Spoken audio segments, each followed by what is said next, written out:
Hello दोस्तों, हमारे YouTube channel study 2.0 में आपका स्वागत है। हम तुम्हें सिखाएंगे समकोण त्रिभुज से क्षेत्रफल कैसे निकालते हैं।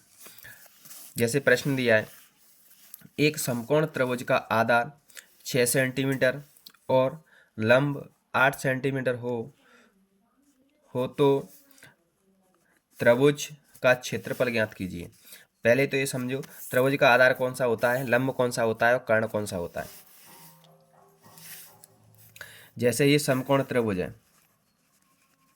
हल ये मान लो अपना समकोण त्रिभुज है ए, या 90 डिग्री का कोण ऐसा निशान बनता है। 90 डिग्री कोण का समकोण त्रिभुज है।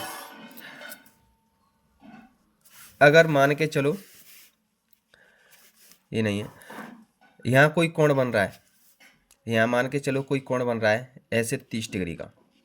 यहाँ तो बना नहीं है लेकिन बन रहा है, तो इसके सामने वाली भुजा क्या होती है, लंब होती है हमेशा। और 90 डिग्री मतलब समकोण त्रिभुज बनेगा, उसके सामने की भुजा हमेशा कर्ण होती है।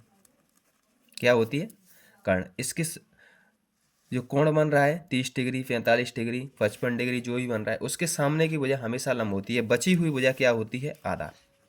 क्या होती है, आधार।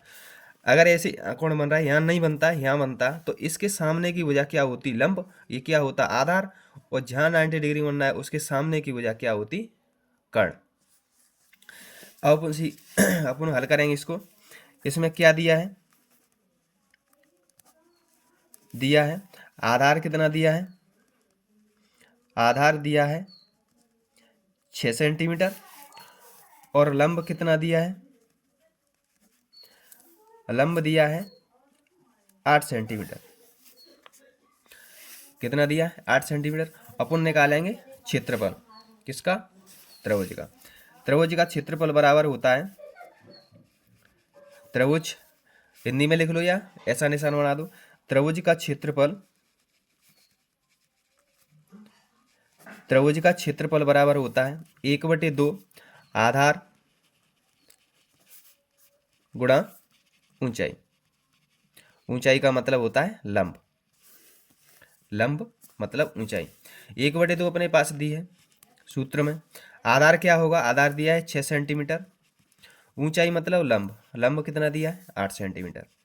इससे काट लें 2 चौक 8, 4 का गुणा 6 से करोगे 4 छक्के 24, 24 का गुणा 1 से करोगे तो 24 सेंटीमीटर स्क्वायर। क्षेत्रफल हमेशा सेंटीमीटर, वर्ग सेंटीमीटर या वर्ग मीटर में आता है। अगर हमारा वीडियो पसंद आया हो तो लाइक, शेयर और सब्सक्राइब करना ना भूलें।